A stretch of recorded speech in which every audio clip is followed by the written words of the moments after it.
বিসমিল্লাহির রহমানির রহিম। আজকে আমি একটি ডিলের রিভিউ দেখানোর চেষ্টা করব ভিডিওর মাধ্যমে। আমি যেই গ্রুপটার ডিল করে থাকি সেটা হচ্ছে এই গ্রুপটা, বিগিনার ব্লগার্স ফোরাম বিডি। তো আপনারা যারা এই গ্রুপের মাধ্যমে ডিল করবেন, প্রথমে গ্রুপে যুক্ত হয়ে নেবেন। গ্রুপের ফ্রেন্ড লিস্ট থেকে বা অ্যাডমিন প্যানেল থেকে এখান থেকে অ্যাডমিন আইডিটা চেক করে নেবেন। এখান থেকে মেসেজ করবেন বা এখান থেকে আইডি নিয়ে আইডিতে আগে মেসেজ করবেন। মেসেজের রেসপন্স পেলে দেন তখন ডিলটা করবেন। সবচাইতে অথেন্টিক হচ্ছে এইভাবে ডিল করা। কেউ যদি কোনো আইডি আপনাকে পার্সোনালি দেয় তবে বা গ্রুপের মাধ্যমে নেবেন বা গ্রুপে এসে চেক করবেন। তো যাই হোক, আমি ডিলের রিভিউটি দেওয়ার চেষ্টা করি। এখানে এই দুইটা ডিলের রিভিউ আমার দেওয়া হয়েছে। এখানে $200 পিওনিয়ার ডিলের রিভিউ আমি এখানে দেই। তো এখানে হচ্ছে ডলার বাই সেলের একটি রিভিউ। $200 পেওনিয়ার প্রায় 126 টাকা করে সম্ভবত কেনা হয়। তো ওনারা ডিল শুরু করেছিল বুধবার বিকেলের দিকে।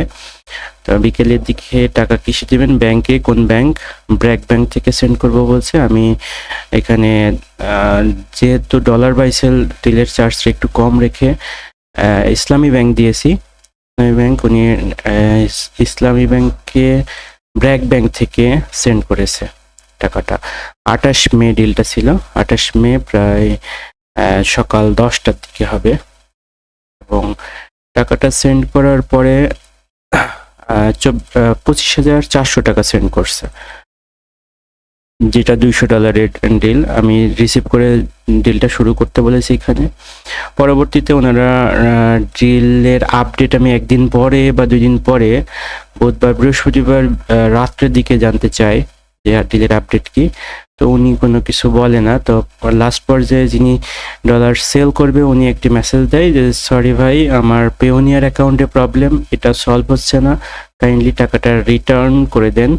প্রবলেম সলভ হবার পরে আমরা ডিল করবো, একসাথে ডিলে আসবো, থ্যাংক ইউ। আচ্ছা, তারপরে উনি সেই ব্র্যাক ব্যাংকের ডিটেলসটা আমাকে দিয়ে দেয়। আমি পরবর্তীতে ওনাকে টাকাটা রিফান্ড করে দিই।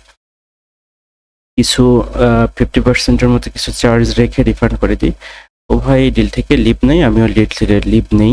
তো এভাবে এই $200 ডিলটা, এটা যদিও ইনকমপ্লিট ডিল, কমপ্লিট হয় নাই পুরোপুরি, এই ডিলটা ক্লোজ হয়।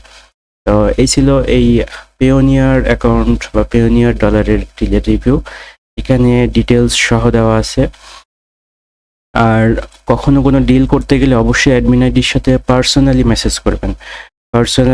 পার্সোনালভাবে উনি টাকা পেয়েছেন কিনা বা উনি টাকা সেন্ড করবেন কিনা এভাবে মেসেজ করবেন। অনেক সময় গ্রুপে একাধিক আইডির যুক্ত হইলে বা অনেকগুলো মেসেজ করা হয়, যার ফলে একাধিক আইডি যুক্ত হয়ে গেলে কনফিউশন তৈরি হয়ে যায়।